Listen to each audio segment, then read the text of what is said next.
Previously on the Pastor's Chronicles.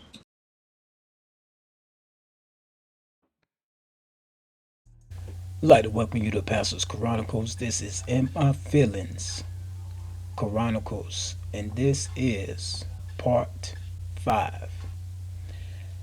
In our last chronicle, I hope you've seen it. I posted up a video stating that YouTube blocked it worldwide. So I put a link in the description that took you to my platform, tpchronicles.com, and so you could check out part 4. I will put a link in the description so you can check that out if you haven't seen part 4. It is crucial to see part 4 because it helps you, as you know, the Chronicles is step by step, and it's a puzzle that we put together to bring forth a message. So what I'm gonna do, I'm just show a little photos here and there. We are touching on numerology, of course, in my feelings and Drake's In My Feelings video. We still in the beginning, but we're gonna skip around because there's certain things I want you to see. Right now we touching on numerology. And so if you see Drake here, he coming up at supposedly Kiki house. Kiki come out, and of course, in I think it's part 1 or 2, we begin to stop. Part 1, we start stopping, on certain parts in his video. And I said, "Do you see that? Do you see that?" And we're going to touch on that. But right now we at numerology, and he got number 15 on his jersey. So before we break down number 15 on his jersey, I wanted you to understand how Satanists use numerology to determine what type of event will take place in this world, whether it's weather modification, whether it's knocking off a high profile celebrity or politician, or just bring forth something or some disease or something that will take out a mass amount of people. They deal with numerologies, numbers, and these numbers, according to Satanists and Freemasons, these numbers have sacred entity. Welcome to the Pastor's Chronicles, In My Feelings by Drake.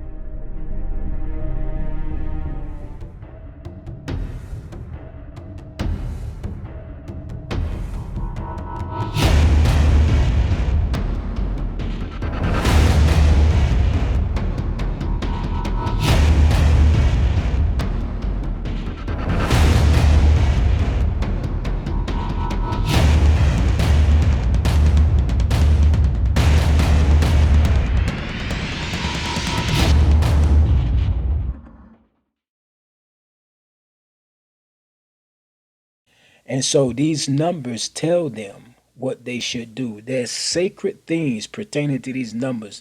And so, therefore, by these numbers, they determine what's going to take place. For example, 9/11, 9/11. According to Freemasons, the number 9 represents, just like the number 8, it represents pain or sadness. And so sometimes they put them together. When they put them together, it spells out a certain event. And we show this in, I want to say, part 4 and part 3. No, part 3, we showed Wanted, where Angelina Jolie played in a movie called Wanted. They manipulated him and put him on. If you look at the whole movie, he's been under like mind control. They control his mind. And also, the most important thing in this movie is the stitching of the fabric. In that fabric, there's numbers. That Morgan Freeman, he played actually the leader, and the secret society is what actually gives the hit. And so the handlers project the numbers, bring the numbers out, and they give it to the assassins. And these numbers verify what type of event or assassination would take place in the world. And so, what I'm going to show you in part 3 and part 4 of In My Feelings Chronicles is to understand the occult numerology. So let's get on with part 3. You see that one thread that missed the weave and lies on top of the others? Like a mistake? No, it's a code. If the vertical thread is on top, it's a 1. If it's below, it's a 0. Binary code? What does it say?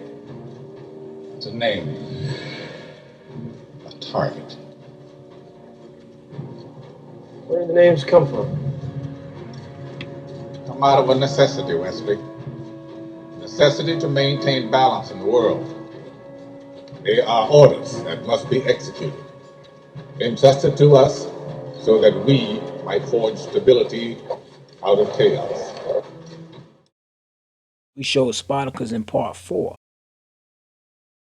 In part 4, I just threw Spartacus in there so you can see that they sacrifice people, high profile artists, people in that nature, to the gods. For example, if you look at Bill Cosby right now, Bill Cosby is being punished for somewhere he broke the oath. Many people say he was about to buy this and do this and do that. I don't care what it was he was about to do. Somewhere he broke the oath, and then he's been punished by it. Recently, I heard that his daughter died. You know, he's doing time in prison, and they just throwing him under the bus. This is the way the secret societies, the elite, punishes their puppets. Sad news today for embattled comedian Bill Cosby. His daughter, Ensa, has died. The 44-year-old, who appeared on an episode of The Cosby Show when she was a teen, spoke out last year in support of her father amid dozens of allegations of sexual abuse, which he denies. I cannot sit quietly anymore. The man portrayed in the media today is not who my father is. I've seen the accusations become more horrific and extreme with time, and I've witnessed my father's reputation and legendary works be dismissed without any proof. In 1997, Cosby's son, Ennis, was slain on a Los Angeles freeway during a failed robbery. No word on what led to Ensa's death, but she reportedly suffered from kidney disease. Hey, if you made it this far, it's because you're interested in this video. Go ahead and support this channel by clicking that like button and subscribing and hitting that bell. If you look at Spartacus, they sacrifice these people to Satan. If they break the oath, they just gonna sacrifice them. If it's someone who break the oath of the brotherhood, they will sacrifice them to please or appease the wrath of Satan. So with no further ado, let's jump on to part 5.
This week we begin a special series that will run till the end of the month. It was 10 years ago this August that Princess Diana was killed in a Paris car accident.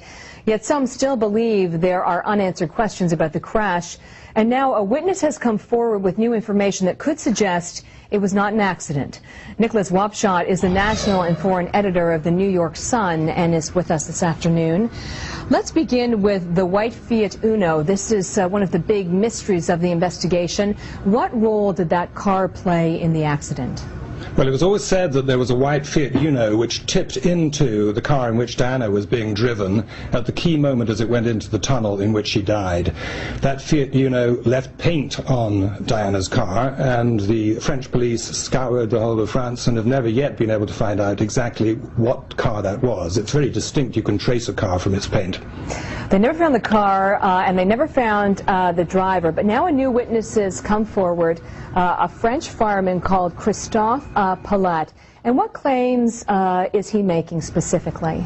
This is really fascinating. 3 years after Diana's death, paparazzo photographer, a long lens photographer, who had always denied that he was in Paris at that time, was found dead in a burning Fiat Uno on a military territory in France.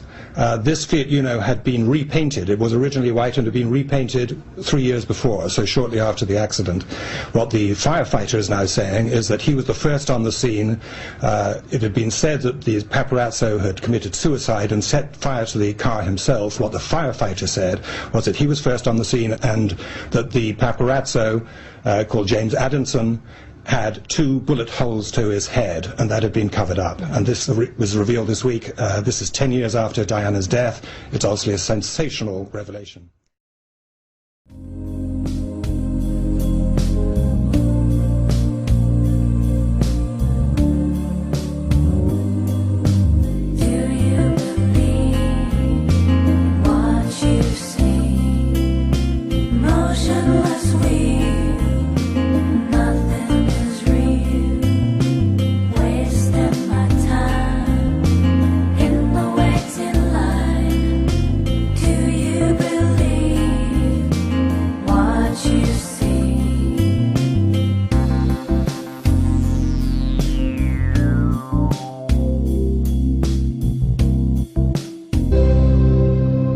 A stunning human drama playing out a half-mile below the Earth's surface, where right now there are 33 men buried alive. They have been down there for 3 weeks, ever since a cave-in at the mine where they make a living digging for gold and copper. And for 17 of those days, they were presumed dead. But on Sunday came the first miraculous signs of life, and now, thanks to a rescue probe, they are getting air, nourishment, and passing messages. But bringing them back into the light could take 3 months.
Please subscribe to the Pastor's Chronicles. Hit the subscription, hit the bell so you can get updates. And also, I want to share with you my other page, because a lot of people say, Pastor, I get it.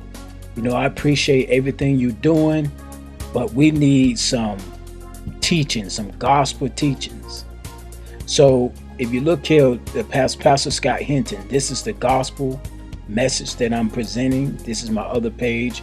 You can actually, if you go back to the Pastor's Chronicles and you scroll down, first you got to hit, if you're watching like a video or something like Snoop Dogg's Satanic Gospel album, you can click the Pastor's Chronicles.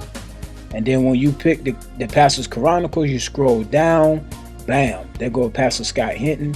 Subscribe, hit the subscription there, or you can actually click on it and it'll take you to my other page, and there you will learn about the Bible. You'll have Bible studies and go deep into understanding the will of God. All right, may the Lord bless you, and share this message. And also check me out on tpchronicles.com. That's my platform, that's my website, so you can enjoy more of truths and read articles and things of that nature. All right.